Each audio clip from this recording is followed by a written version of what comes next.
Doctor, qué gusto saludarle vía telemática desde los estudios de Realidad Nacional, desde Ambato, un abrazo enorme. Leía uno de sus artículos donde usted decía que más bien el debate no se centra en si se debe o no eliminar los subsidios a los combustibles. ¿A qué usted se refiere?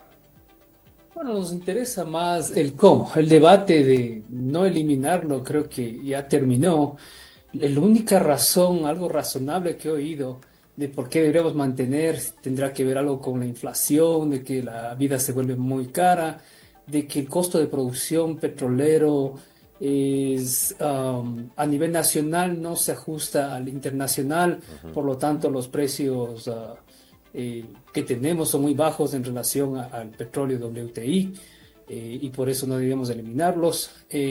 Pero en general estamos hablando de que todo ese dinero, si queremos hablar de los últimos 13 años, 50.000 millones de dólares, podían haberse usado para más escuelas, más hospitales, curar la desnutrición infantil, por ejemplo, crónica infantil. Se habla de un promedio de más de 4.000 Carreteras. millones de dólares anuales en su Sí, artículo. entre 3.000 a 4.000 porque depende del precio del petróleo.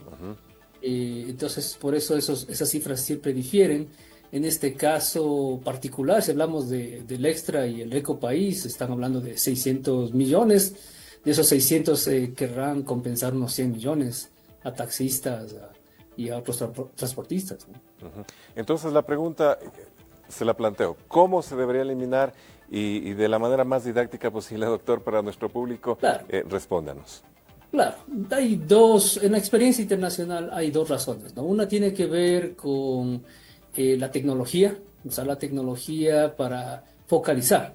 Lo que no tenemos ahorita es focalización, lo que tenemos es básicamente una banda de precios y eso no es lo mismo. Focalizar significa darles a los que se merecen Exacto. y si hablamos de eso, la experiencia internacional nos dice en Indonesia, por ejemplo, que daban tarjetas, depende, hay unos grupos más vulnerables, les daban tarjetas, básicamente imagínense una Visa o una tarjeta de débito que le acreditaban. Esa era una. La otra le daban a los mismos transportistas cupos de gasolina que tenían su descuento a través del uso tecnológico. Esa es una. La segunda tiene que ver mucho con la campaña, ¿no? Y eso no hemos visto aquí tampoco, de cómo va a ¿De funcionar comunicación? esto transparentemente, cómo se va a socializar, que lo vamos a hacer en 6 meses, que lo vamos a hacer en 8 meses, hasta que tengamos la base de datos correcta, por ejemplo, y podemos focalizar los grupos que se lo merecen. Ahora, usted habla también de que esta situación debería derivar en la búsqueda ya de energías más limpias y sostenibles. ¿A cuáles específicamente se refiere? Sí, a largo plazo estamos, o mediano plazo, estamos hablando de electrolineras, por ejemplo, de que transporte público haga esa transición a energía eléctrica, sí, pero también tenemos que resolver el problema de los apagones, entonces eso Sí. tampoco se puede resolver de la noche a la mañana. Sin embargo, hablamos de esa transición, ¿no? De otros tipos de tecnología, eh, pero en general hablamos de no usar tanto el diésel, por ejemplo, y en el transporte urbano, que es denso, es posible usar buses eléctricos, por ejemplo. Ahora, un poco también para completar la idea, al hablar de energías más limpias y sostenibles, ¿qué tan costoso podría significar tanto para el Estado como para la ciudadanía? Depende, porque, créelo o no, los que sí están avanzando en esto es China. China tiene la experiencia de hacer esa transición mejor que nadie y es la que más desarrollado en carros eléctricos tiene. O sea, me imagino que el municipio de Quito está planeando también comprar buses eléctricos y más probable que lo van a adquirir de China. Entonces, por razones de precio, tecnología y más que nada conveniencia, ¿no? Ellos ya tienen mucha experiencia en cómo manejar un transporte público eléctrico. La otra, si es que hablamos de mediana transición y es más limpia, sería uso de gas doméstico, el GLP. GLP también es una opción porque el biproducto de esta combustión es agua. Y eso también podría focalizarse justamente para transporte público sin tener que hacer esa transición eléctrica que es totalmente diferente. ¿Se puede con esto, o se podría pensar en un futuro, desterrar el fantasma de los paros? Porque claro, uno siempre cuando escucha el tema de eliminar los subsidios, automáticamente lo asocia con paros nacionales. Así es, y mucho tiene que ver con esa segunda estrategia que hablábamos, la campaña de socialización. Lo que muestra esa experiencia en Indonesia o Malasia es que los paros no sucedían porque hubo una buena campaña de publicidad de que esto es correcto para todo el mundo, que se va a sentir un poco el precio de esta elevación, pero también se está compensando a los que se merecen. Entonces, esa campaña es la que falta y todo queremos hacer en 2 meses. Acuérdense también, cuando le pasó al presidente Moreno, lo anunciaron de la noche a la mañana y próxima semana era paro. Con presidente Lazo se les comunicó que hay 10 mandatos o 10 súplicas de la CONAIE y nunca escucharon eso y se vino el paro. O sea, no es que no hubo advertencias. Por eso es muy importante esa campaña de socialización, de que esta política no va a ser de golpe, no les vamos a pegar de golpe, sino va a ser transparente, va a ser correcta, va a ser completa, profunda, y nos vamos a demorar lo que se va a demorar, porque un problema de ya 40 años no lo vamos a resolver en 2 meses.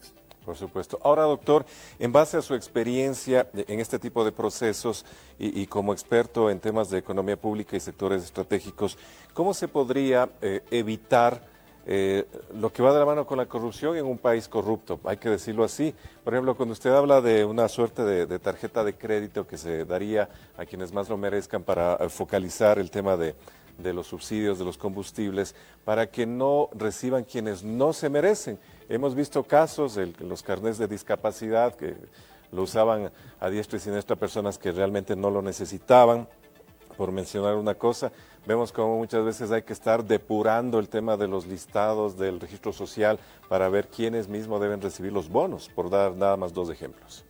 Claro, y tiene que ver con esa transparencia y ese estudio. El problema es que en el caso del registro social, a menos que usted vaya a campo a verificar esta información, no se lo va a realizar y no lo han hecho muchos gobiernos y por eso tenemos un registro social desactualizado. Entonces, en eso tenemos que arreglar. Por eso le digo, este problema no se arregla mañana, tal vez lo hagan el próximo año, pero tiene que progresar y lo que dice el FMI es progrese, no que lo hago para mañana. Y si usted lo hace correctamente, decimos, vamos a averiguar, porque también queremos cuidar la plata de todo el mundo y tiene que darse lo que merece, tengo que hacer ese estudio, tengo que ir al campo, verificar que se lo merecen a través de las condiciones de vida que tengan esas personas, ¿no? Claro. Entonces, esto es parte de esa estrategia de campaña, que al mismo tiempo se va comunicando y decimos, mire, estamos a 3 meses de lograr este registro social y le vamos a dar esa compensación a los más pobres. A los transportistas también vamos a verificar que no sea la familia que tiene 10 taxis, 30 taxis o la cooperativa de buses, porque lo que no queremos que hagan es que vendan gasolina, ¿no? En ese particular creo que hasta el alcalde de Guayaquil supuestamente está metido. Así es.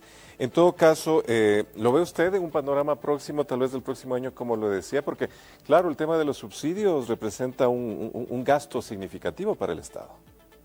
Así es. Estamos hablando de, bueno, en este caso no han topado el diésel y el gas doméstico porque saben que de alguna manera eso sí afecta directamente al bolsillo de los pobres, aunque los pobres no compren diésel, por ejemplo. Entonces tenemos que verlo porque esto estalló, el problema del sistema de bandas que tenemos, es que eso estalló en 2 años, ¿no? Llegó, es algo que dejó el presidente Moreno y le estalló al presidente Lazo. Entonces es una cuestión de tiempo que se eleve mucho y vengan ya los paros.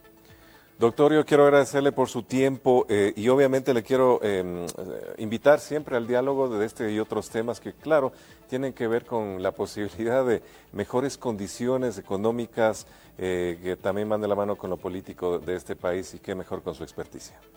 Muchas gracias, claro, siempre a las órdenes.